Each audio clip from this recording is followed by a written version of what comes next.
interviewing different kinds of people. So I just want to ask you, a few questions. May take about 20 to 30 minutes. Is that okay? Yeah, sure. How was your thing? How did it go? Oh, so I decided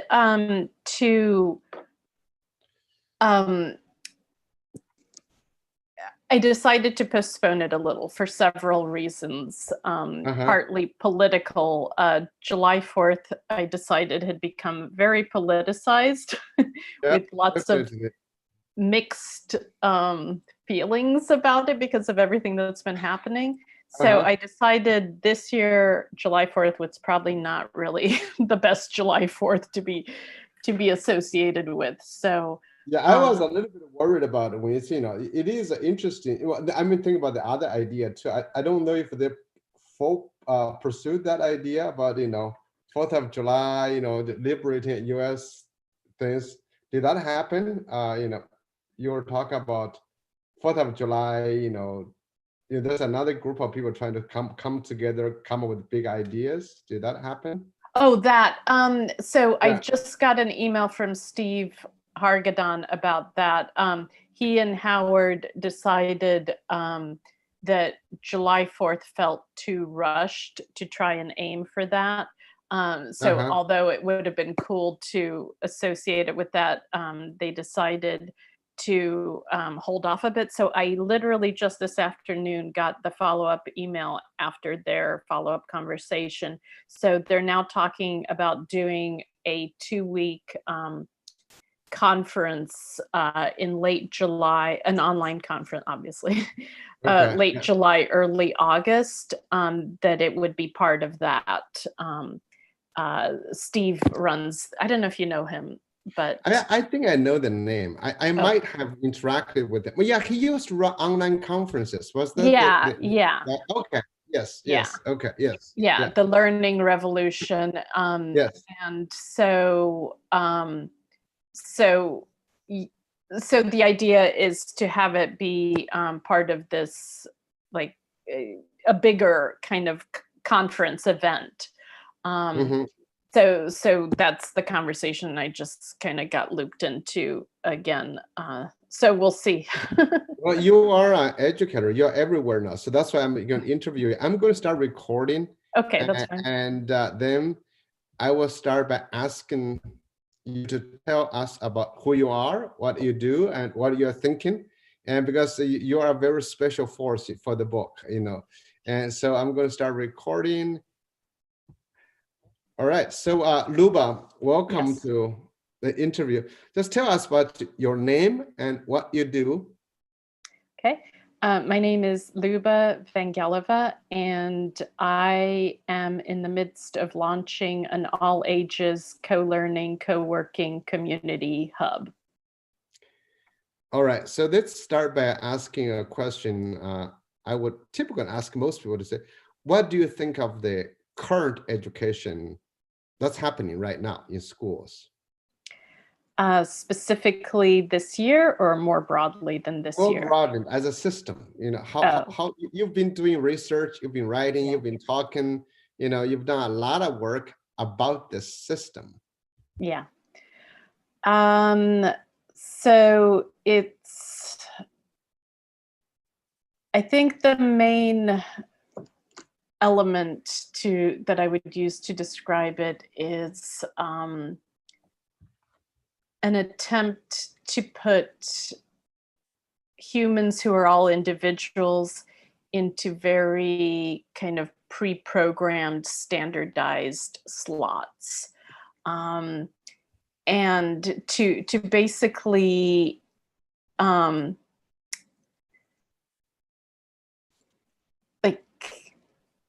remove a lot of the edges of what makes us human and individual, in order to kind of fit into a larger kind of system that is very much modeled not on humans, but on kind of a machine sort of way of being rather than a human way of being. Yeah, you've done, really, I've been very amazed by your work because you have taken the action. You did not send your daughter to school. And tell us about that experience. So she did start out in school for 7 weeks. It was an instance of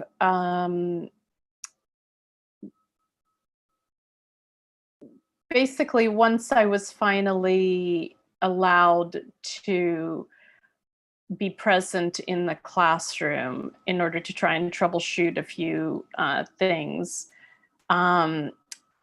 I realized that there was something beyond those few things that I was trying to troubleshoot that just that I observed, that she was doing fine. I mean, there was nothing obviously the matter, but she had lost her sense of vibrancy, her joie de vivre.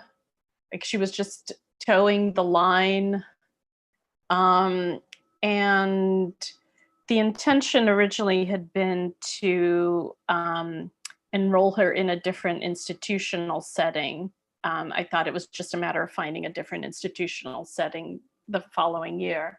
So, and I had already, I mean, I do a lot of research. So I had already visited at that point many schools. The one in which we enrolled her, I'd visited, I think, 3 or 4 times. So I visited even more schools. And, you know, public, charter, private. And then what happened is that her father and I thought that we would have to be really proactive to keep her learning after having removed her from the first school, in order to then have her, you know, enroll her in a different institutional setting the following year. But we got very involved in some work projects for a while. And so there was less being done proactively and more reactively, just answering questions, just getting books on things that seemed to interest her. And she was doing a lot of playing and hanging out with a boy who lived across the street and was the same age. They were getting to go to just outdoors, indoors, museums, library, playgrounds, and so on. And we realized after a few months of this that she was thriving and was learning quite a lot. And so I decided to just continue doing this, but in a more formalized way. And so I beat the bushes and found a handful of families in our neighborhood and in some adjoining neighborhoods. And we formed our first co-op. And then after that, we kind of, we've had several co-ops over the years with slightly different models, different numbers of days per week. Some had hired facilitators, some were completely parent run. The ones with facilitators, the parents were working alongside the facilitators, but taking turns. So yeah, that's been the journey. So you've been, in many ways, you've not been just inventing an education for your own child. You've been inventing kind of a different kind of schooling, right? I mean, in many ways, you've been doing that. You've invented these co-ops. You've hired people. So can you tell us a little bit about this co-ops? How do they operate? So yeah, they've used different models, and I have to first say that we got a lot of information from someone who had already done a co-op also, that helped us to not completely reinvent the wheel. I mean, we did things somewhat differently. But well, yeah, some things were similar, some were done differently. So basically, the way they operated was in whatever way worked for the particular group of parents that year. So they met anywhere from between, um, like, I think the fewest number of days that any of our co-ops met was probably 2 or 3, all the way up to, in some instances, 5 days a week. Um, and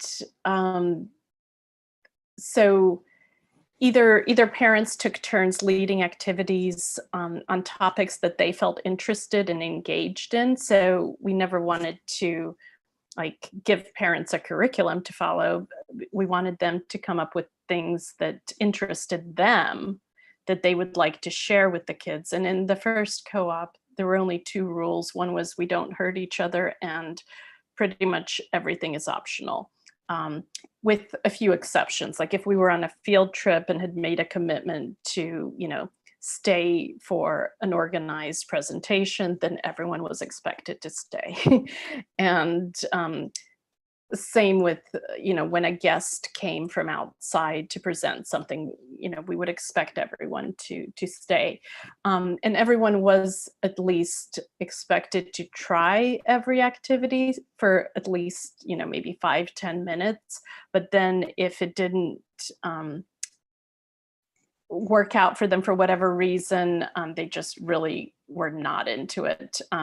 We thought, it would be kind of a waste of time to try and make them stay and, oftentimes be disruptive because they're not into something. So the rule was you could opt out, but you had to do it in a respectful way so that those kids who did want to participate in the activity would not get distracted. And so everyone could kind of have their way.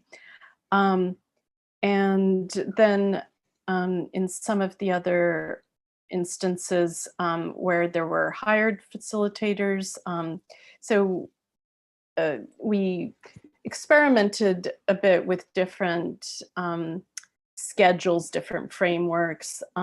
So there would be often a certain, we developed a rhythm to the week, a rhythm to the day. So, on these days, these things happen, kind of broadly speaking, but within that, we tried to leave a lot of optionality for the children. So they could choose independent projects on which, they really wanted to work, or group projects that they really wanted to work on. And it left the door open to talk about many things, and from very early ages. We were like doing some activities around like algebraic concepts when the kids were 4 or 5.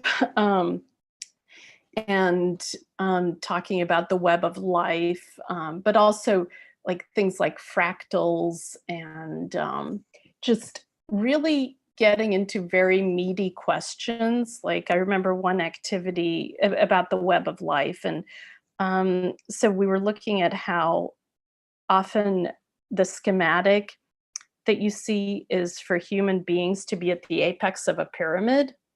And then as you get down, like, little insects and so on are at the bottom. And so we discussed, like, does this even make sense?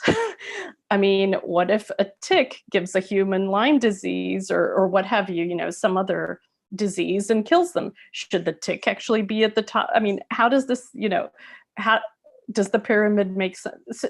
So we had a lot of leeway to just not take everything as received wisdom, but to actually critically analyze things, and to spend as much or as little time on anything as seemed to be engaging.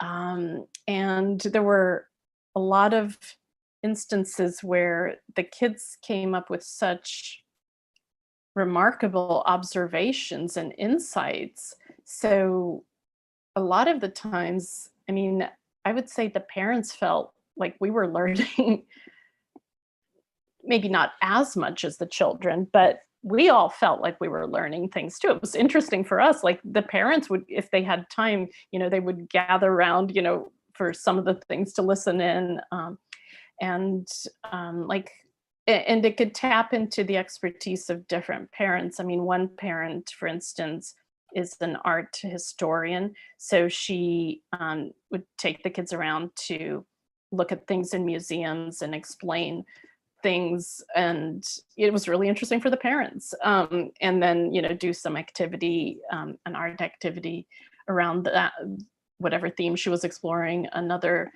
parent who's a doctor, she like dissected some plants, and I mean, it always felt like such a learning experience for everyone. So basically, you did not pick a state curriculum to follow, but instead, it is out of the interest of the parents, and they propose, and people choose to come or not to come. Is that right?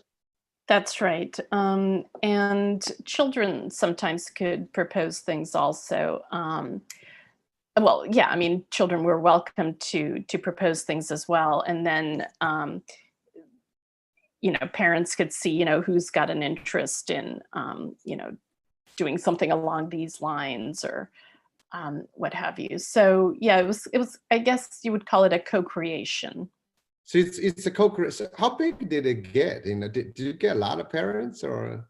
The biggest that we ever got was one year we had 16 children. That's pretty big, right? I mean, Yeah. and they're of different ages too, right? Yeah. They were always mixed ages, yeah.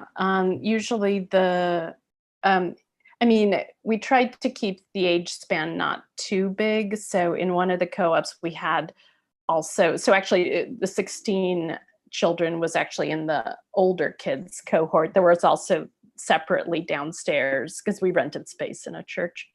It was multiple rooms. And so downstairs there were the younger kids. So actually there may have been more like 20 kids that year total. Because I mean, at a certain point, mixed ages becomes kind of unwieldy, and it has to, mixed ages, but within kind of a band. So you have really, in my mind, really become more or less of a national really leader in some way, and people always come to you, ask for ideas. You have a huge network of people. You know a lot of happenings in the outside schooling. You know what? Yeah. So tell me a little bit about this. What's happening nationally with this homeschooling group or deschooling group? What are you seeing? Yeah, I mean, I like to kind of know what's happening. I'm just very, some might say curious, some might say nosy. That's why I went into journalism years ago. I mean, there's a lot I don't know also. I don't claim to know everything, but that's also why I talk to a lot of people, because I'm always trying to learn what other people know. So, I mean, certainly there seems to be a lot more interest now in homeschooling among people who, weren't interested in it before the pandemic, or who were interested in it maybe, but couldn't see didn't think that they could possibly ever do it. But through happenstance, they've in some cases realized, oh, I can do it, and I like doing it, and my child likes it, and so on. So a lot more families have, I think, expressed an interest in it. And the challenge still, the perennial challenge is kind of striking what feels like a comfortable balance between a personalized, customized kind of learning pathway and community. It's like, how much do you want to compromise on your ideal, what you want to study, when you want to study, in whatever way you want to study, in order to do it in community with other people. So that has not gone away, that kind of tension and balancing act. And also for parents who have other responsibilities, whether that's paying work or family responsibilities, it can be logistically challenging for sure. um, and so, I mean, so there's definitely been, I've definitely been hearing a lot of stories of people who have expressed a serious interest in homeschooling for the very first time. So that's, I mean, it was already on a very, the trajectory was up already. This just has kind of pushed it up, at a much faster clip. So that's basically shows, there's more rising concern about what the schools, do and don't do. Today, the National Governors Association just came up with a new report saying how poorly we are preparing our kids for the jobs we have today. But that's, that's an issue we've been talking about. I'm going to ask you the final question. That is, tell us what you're trying to do to support this. So what are you trying to do? Because everybody's trying to say, okay, let's improve schools, transform schools. I don't know how possible that is, but let's see what other options are out there that you can create to support this. Mm-hmm. So what I'm doing is trying to basically make it easier for families who want to who want a more personalized learning pathway to do it in community with others, and partly for their children's sake, because of the social cohort, and partly because it lessens the burden on, individual parents. And so I'm trying to fill what has felt like kind of a big void there, and to try and offer a way that can be done at a certain scale. I mean, the issue with a lot of co-ops is they're small. They tend to be small and kind of fragile. Like if just a few families leave, it can, like, every year, there's the conversation, are we going to have enough, families, enough, and so to try and create a model for something that's a little bit more institutionalized than that, and has the economies of scale that are also satisfying to children as they get older when they want a bigger social pool, and to try and create a blueprint for how to create hubs, for people to do it however, they want to tweak what I'm doing, but to create hubs where people of different ages can come to one, ideally at some point, a physical space, and to kind of take advantage of all the opportunities for intergenerational learning, because I mean, there's really no reason to live such siloed existences with, children, siloed in their thing, and parents siloed in their thing, and grandparents in their thing, and to kind of take advantage of the richer learning experiences from mingling generations and functions. So hubs that will also have a place for parents to stay and work if they're able to, if they have the kind of, work or family responsibilities that they can take care of at, a remote location, and where the learning will be for the children will be kind of like co-working is for the parents, where they're in the same space, but they're kind of following their own journeys, and then they're intersecting where it makes sense, and for as long as it makes sense to work on this project or that project, and it's facilitated, whereas a co-working space for adults is not really as facilitated. So for the children, it would be, much more facilitated, and it would have drop-off options, but it would be very customizable. So, families could decide to use it for as many days of the week as they want, for partial days, full days, and where there wouldn't be an imposed curriculum, but they could each be doing everything from following a specific curriculum and being supported in it to following no curriculum and just learning things more organically, eclectically through independent studies, but kind of all helping each other to do that, kind of as a learning team, a pod where they get to know each other over time.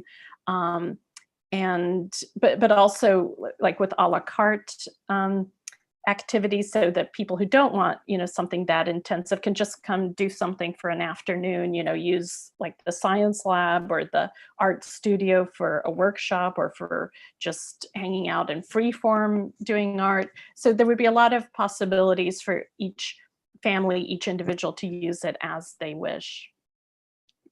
That's something really powerful. The only issue now, you don't get the money back. You don't get the money from government. They should be, get the money back to you since you're not using public schools, right? That would be quite interesting. Any conversation about that? I'm just curious. That is a very thorny subject.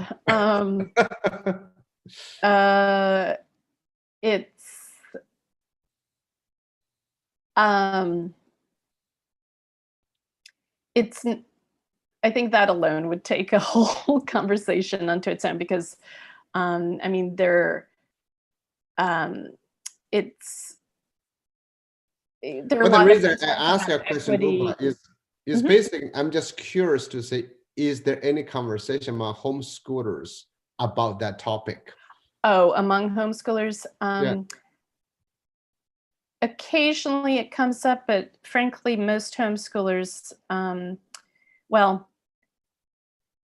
certainly in terms of when conversations come up about getting vouchers or anything like that, a lot of homeschoolers are not in favor of getting tax dollars, because tax dollars tend to come with strings attached. It's kind of hard to separate them out. So I have never really heard much interest among homeschoolers to actually get vouchers or anything like that. Okay.